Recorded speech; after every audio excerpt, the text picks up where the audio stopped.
المحترمين والمكرمين جميع الحاضرين والحاضرات حفظكم الله ورعاكم. Khususan terutama yang kami hormati guru kita bersama yang hadir bersama kita di sini, Sayyidil Habib Muhammad Bagir bin Alwi bin Yahya hafizahullah wa ra'ah wa ballaghahu aqsamunah, dan juga Al-Habib Ahmad As-Sagaf hafizahullah wa ra'ah, segenap para alim ulama, para asatidzah, dan juga segenap para tokoh masyarakat dan perwakilan dari pemerintahan, hafizakumullah wa ra'akum wa ballaghakum aqsamunakum, segenap para hadirin yang kita hadir di sini semua insyaallah dengan niat mengharapkan syafaat Rasulullah sallallahu alaihi wa ala alihi wasallam, yang mana kita semua mengetahui tidaklah seorang hamba diizinkan lisannya untuk menyebut Rasulullah, untuk bersalawat kepada Rasulullah, atau tergetar hatinya untuk mengingat Rasulullah, melainkan Rasulullah dahulu yang sudah mengingatnya, melainkan baginda dahulu yang sudah menyebutnya. Cinta dari Rasulullah yang bermula dari Rasulullah, kemudian tersalurkan ke kita cinta itu, barulah bisa kita mencintai Rasulullah. Kalau bukan karena Rasulullah dahulu yang telah mencintai kita, tak akan bisa hati ini tergetar untuk bersalawat kepada baginda Nabi Muhammad sallallahu alaihi wa ala alihi wasallam. Allah Ta'ala menceritakan perihal itu di Al-Quran dalam firman-Nya, yuhibbuhum wa yuhibbunah. Ia sang Nabi mencintai mereka, para umat. Kemudian dari cinta itu timbullah wa yuhibbunah, dan mereka pun akhirnya bisa mencintai Rasulullah. Kalau bukan karena cinta yang bermula dari Rasulullah, maka tak akan diizinkan seorang pun untuk menyebut nama baginda Nabi Muhammad sallallahu alaihi wa ala alihi wasallam. Alhamdulillah. Maka alhamdulillah kita berada di majelis yang penuh dengan rahmat ini insyaallah. Majelis yang sebagaimana tenar di dunia, tapi lebih tenar lagi, lebih viral lagi di alam akhirat, di alam langit, di alam malaikat. Alhamdulillah, alhamdulillah. Alhamdulillah daim al-ifdal azim al-nawal, wassalatu wassalamu ala sayyidina Muhammadin Maula Bilal al-Badr al-Mutalal sallallahu alaihi wa ala alihi wa sahbihi khaira sahbin wa al. Alhamdulillah, senantiasa puja dan puji syukur kita haturkan kehadirat Allah Subhanahu wa taala atas limpahan karunia-Nya, limpahan nikmat hidayat dan taufiknya, nikmat al-Islam wal iman, wa kafa bihima min ni'mah. Nikmatul Islam a'la nikmatin halat bisahah. Alhamdulillah, summa alhamdulillah. Nikmat berkumpulnya kita di majlis yang dikenang oleh Rasulullah sallallahu alaihi wa ala alihi wasallam, yang mana baginda senantiasa membalas dengan kebaikan. Kalau seandainya kita membaca di sirah Rasulullah sallallahu alaihi wasallam, pernah dan senantiasa membalas orang-orang yang berbuat buruk kepada Rasulullah, baginda membalas mereka dengan kebaikan. Walakin ya'fu wa yassah, memaafkan, memberikan karunia kepada mereka. Itu perihal baginda ketika diperlakukan dengan buruk oleh beberapa dari umatnya. Kita mendengar suatu peristiwa, dahulu ada seorang sahabat yang tadinya dia masuk Islam hanya berpura-pura. Kemudian ketika di Fathu Makkah, ketika Rasulullah SAW sedang melakukan tawaf, maka orang itu bertekad untuk membunuh Rasulullah. Dia meletakkan racun yang sangat berbisa di pisaunya, dan dia tawaf di belakang Rasulullah. Ketika itu dia melihat kanan dan kiri mulai orang lengah. Dia bertekad untuk mengeluarkan pisau itu dan menusuk Rasulullah dari belakang. Namun ketika dia mengambil pisau itu, maka baginda sallallahu alaihi wasallam berbalik dan berkata kepadanya, "Madza haddatsatka bihi nafsuk?" Wahai fulan, apa yang ada di hatimu? Dia berkata, "La ya Rasulullah, inni azkurullah." Enggak ya Rasulullah, aku hanya berzikir. Baginda meneruskan tawafnya. Dia pun mendekat lagi ke baginda. Setelah beberapa lama, situasi agak reda, orang pada sibuk dengan tawafnya masing-masing, dia bertekad untuk mengeluarkan pisaunya lagi. Ketika itu baginda pun berhenti dan melihat, wahai fulan, madza haddatsatka bihi nafsuk? Apa yang ada di hatimu wahai fulan? Enggak ya Rasulullah, aku hanya berzikir. Baginda membiarkan. Kemudian baginda meneruskan tawafnya. Di kali ketiga ketika orang itu bertekad untuk membunuh baginda, langsung Rasulullah berkata, ya fulan, ma haddatsatka bihi nafsuk? Wahai fulan, apa yang ada di hatimu? Dia berkata, enggak Rasulullah, aku hanya berzikir. Langsung Rasulullah meletakkan tangannya di dada orang itu dan membacakan dada orang itu. Ketika itu masuklah cahaya Islam ke hati orang itu, dan dia berkata, yang tadinya muka Rasulullah adalah muka yang paling ku benci, namun setelah diletakkan dada baginda, diletakkan tangan baginda ke dadaku, menjadilah muka itu muka yang paling ku cintai.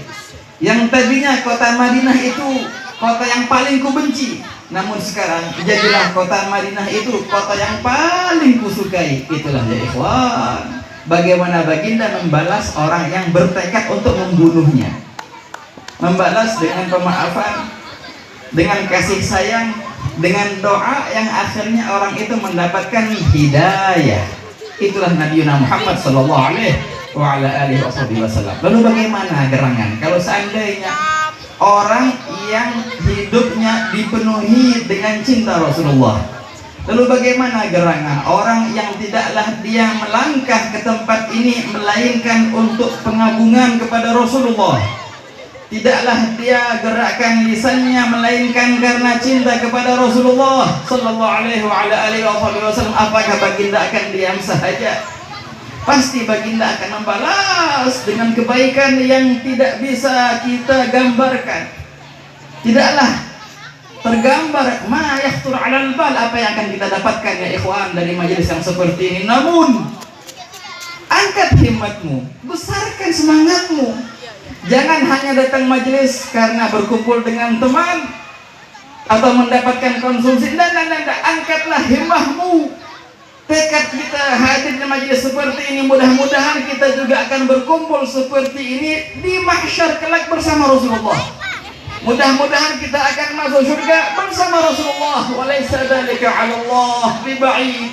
Kalau diceritakan pernah Al-Abbas bin Abdul Muttalib, paman Nabi sallallahu alaihi wasallam, setelah terjadinya perang Khaybar, datanglah Al-Abbas, ya Rasulullah. Beliau berkata, ya Rasulullah, idzan li an amtadihak, ya Rasulullah, izinkan aku untuk memujimu ya Rasulullah.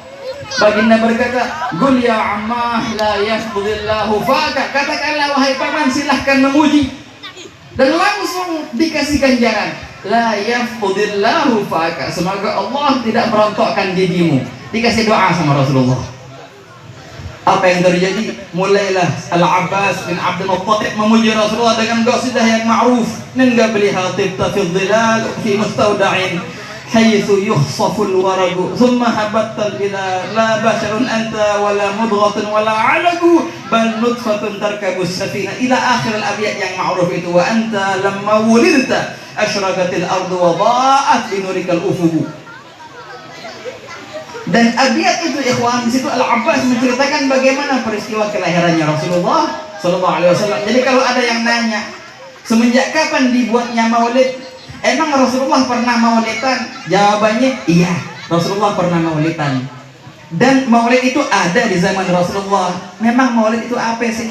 Maulid adalah membaca peristiwa kelahirannya Rasulullah sallallahu alaihi wasallam. Ini Al-Abbas menceritakan bagaimana peristiwa kelahirannya Rasulullah di abiyat yang beliau karang, yang beliau bacakan di hadapan Rasulullah langsung, dan Nabi tidak mengingkari. Bahkan Nabi mendoakan Al-Abbas bin Abdul Muttalib. Begitu ya ikhwan. Sayyidah Aisyah dalam riwayat Sahih Muslim dikatakan pernah suatu hari Sayyidah Aisyah berada di rumahnya, sibuk dengan pekerjaannya. Ketika itu dia melihat baginda Nabi SAW lagi ngapain? Lagi nyapu. Dalam riwayat itu kana yaqummul manzil, artinya menyapu. Itulah Rasulullah, ikhwan. Rasulullah nyapu sendiri di rumahnya. Dalam riwayat yang lain, karena yahlibu syatah, Rasulullah memerah susu dari kambingnya sendiri dengan tangannya. Rasulullah menjahit bajunya sendiri, itulah Rasulullah. Ketika Sayyidah Aisyah melihat Rasulullah yang sibuk nyapu, kemudian tercucur keringat dari wajah Rasulullah yang sangat indah, ya kawan, keringat itu. Sayyidah Aisyah berkata, ya Rasulullah, ma ajmalak, alangkah indahnya geranganmu ya Rasulullah, alangkah indahnya keringat yang tercucur di dahimu ya Rasulullah. Ikhwan, keindahan itu sempurnanya ada di Rasulullah, dan keindahan itu tidak pernah terpisah dari muka Rasulullah. Kalau seandainya zaman sekarang ada orang yang keren, yang ganteng, sekeren-kerennya orang di zaman ini, pasti keindahan mukanya itu kadang-kadang hilang darinya. Paling enggak kalau dia lagi ngantuk dan nguap. Nah, ada orang ganteng nih, lagi nguap, ente foto, ganteng nggak jadinya? Ngilang gantengnya, jadi lucu mukanya. Namun Rasulullah, keindahan muka Rasulullah tak pernah terpisahkan dari Rasulullah. Kenapa? Karena Rasulullah tidak pernah menguap. Wa ma tafa'aba ghattun fi badaz zamani, begitu ikhwan. Orang kalau ganteng masuk kamar, matiin lampu, kelihatan nggak gantengnya? Nggak kelihatan, gelap. Tapi kalau Rasulullah dalam kegelapan yang luar biasa, digelap gulita, tetap wajah Rasulullah bisa terlihat terpancar cahaya dari wajah Nabi Muhammad sallallahu alaihi Muhammad. Itulah keindahan wajah Rasulullah yang tidak pernah terpisah dari wajahnya. Sayyidah Aisyah melihat keindahan wajah Rasulullah, kemudian dia takjub. Ikhwan, dikatakan yang ma'ruf dengan keindahan wajah adalah Nabi Yusuf. Semua mengetahui perihal Nabi Yusuf dan bagaimana Siti Zulaikha tergila-gila dengan keindahan Nabi Yusuf. Ketahuilah, Allah Ta'ala menurunkan keindahan muka ke muka bumi ini 100. Nabi Yusuf mendapatkan 0,3%, sepertiga dari 1, ya, bukan dari 100. Kemudian 0,6-nya dibagi-bagi ke semua makhluk. Kemudian 99 dari 100 diberikan ke Nabi Muhammad SAW.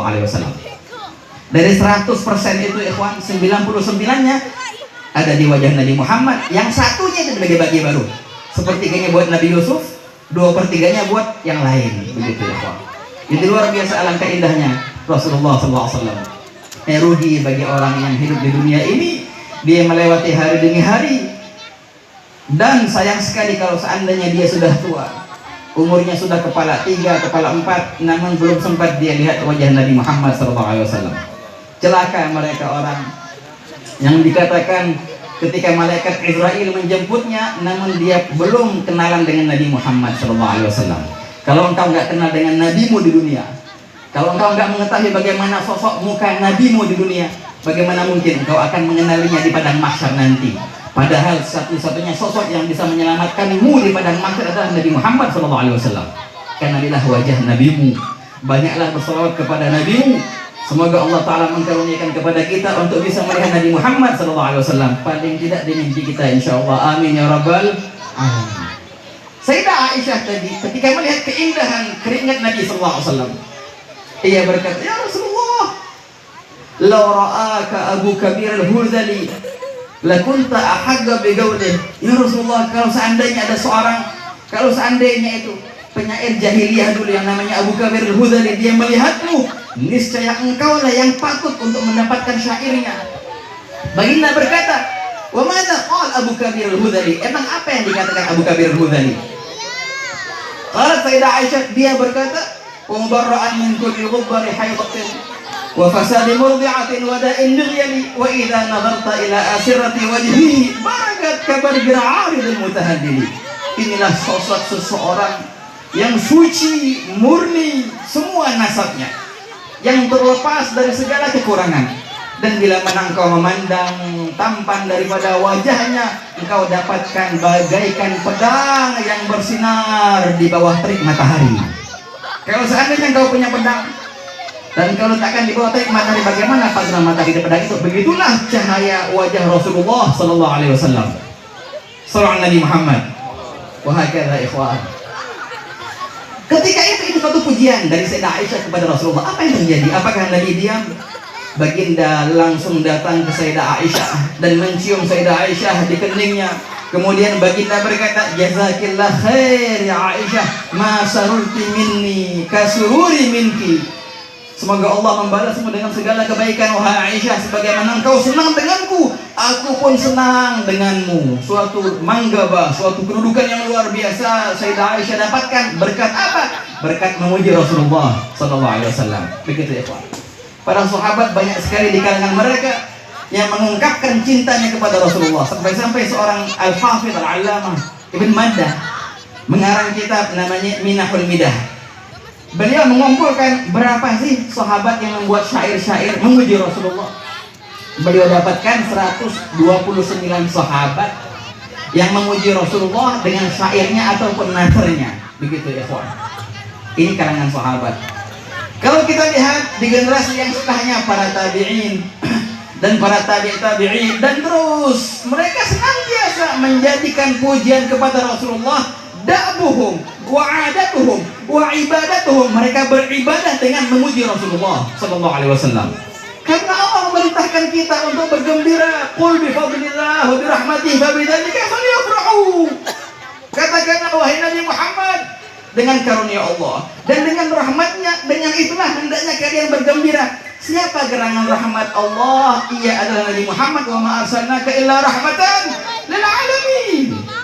Bergembiralah dengan Rasulullah. Huwa khairum mimma yajma'un. Ketahuilah, kegembiraanmu kepada Rasulullah itu lebih baik, lebih agung, lebih mulia dari apa yang orang-orang kumpulkan dari perihal duniawi yang fana ini, ikhwan. Wahakala.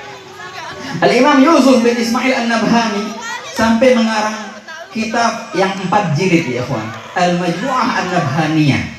Di situ beliau mengutarakan, menukil syair-syair dari zaman sahabat sampai zaman beliau, kira-kira 200 tahun yang lalu atau 150 tahun yang lalu. Artinya apa? Di tiap-tiap generasi kita mendapatkan sosok ulama yang menjadi rujukan di zaman itu. Mereka senantiasa menjadikan kebiasaannya memuji Nabi Muhammad sallallahu alaihi wasallam. Semua kemuliaan, kalau engkau mau menjadi mulia, maka carilah nisbah, carilah ikatan kepada Rasulullah. Kalau kita melihat ikhwan, perihal zaman dan perihal tempat, apakah zaman semuanya sama? Oh tidak. Kita mengetahui bulan Ramadan bulan paling mulia, iya enggak? Kita mengetahui malam Jumat malam yang paling mulia di malam-malam yang seminggu itu. Zaman itu ada mulia dan ada yang biasa. Tahu enggak? Malam apa yang paling mulia?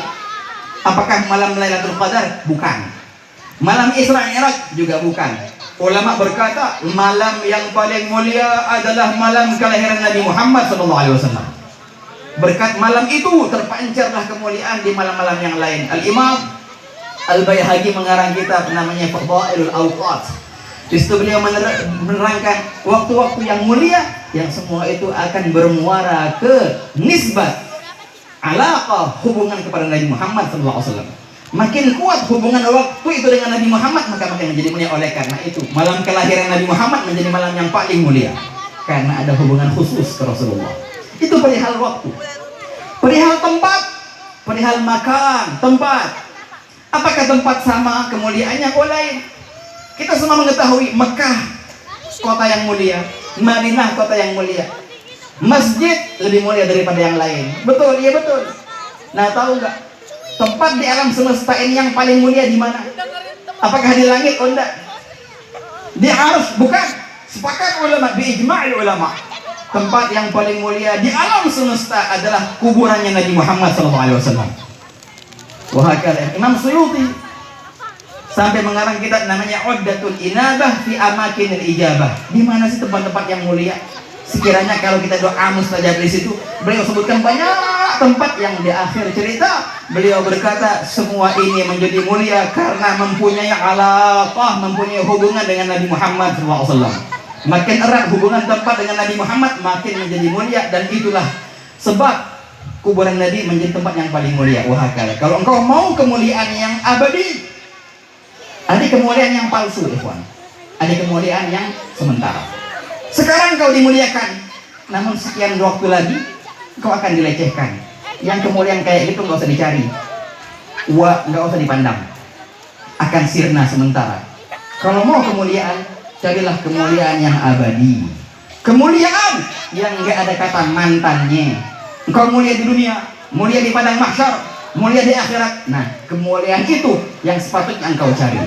Dan ketahuilah kemuliaan seperti itu bermuara kepada Nabi Muhammad sallallahu alaihi wasallam. Mulailah cari ikatan kepada nabimu. Kenalilah nabimu di dunia sebelum di akhirat. Carilah kebersamaan dengan nabimu. Bagaimana kita mencari kebersamaan dengan Rasulullah? Lahirkan Rasulullah. Lahirkan Rasulullah di hatimu dahulu. Kemudian lahirkan Rasulullah di dirimu. Lahirkan Rasulullah di rumahmu. Lahirkan Rasulullah di masyarakatmu. Menjadilah engkau dari sekarang bersama Rasulullah di semua perbuatanmu. Insya Allah akan bersama baginda. Ketika insya Allah datangnya malaikat Israel mencabut nyawa kita, harapan kita semoga Rasulullah berada di samping kita, mentalkinkan kita. Ikhwan, itulah harapan kita. Amin insya Allah. Yang dengan kebersamaan itu kita akan bersama dengan baginda di padang mahsyar. Kemudian di akhirat dan masuk surga bersama baginda sallallahu alaihi wa ala alihi wasallam. Allahumma ya man wafaqa al-khair wa nama alaihi. Wafiqna Allah al-khair wa a'inna alaihi. Barakallahu fi hadzal majma'. Semoga Allah memberkahi kita dalam perkumpulan ini. Semoga Allah Ta'ala membangunkan rumah yang istimewa untuk Nabi Muhammad di hati kita. Dan semoga juga Allah Ta'ala membangunkan rumah yang istimewa di hati Nabi Muhammad untuk kita insyaAllah. Amin ya Rabbal Alamin. Wa agir aynahu bina wa bani lana manzilan fi qalbihi wa bani lahu manzilan fi qalbina wa hanni ruhahu syarifa ilaina birahmatika ya arhamar rahimin. Ya arhamar rahimin ya arhamar rahimin. Wa sallallahu ala sayyidina Muhammadin wa ala alihi wa sallam. Walhamdulillahi rabbil alamin. Wassalamualaikum warahmatullahi wabarakatuh.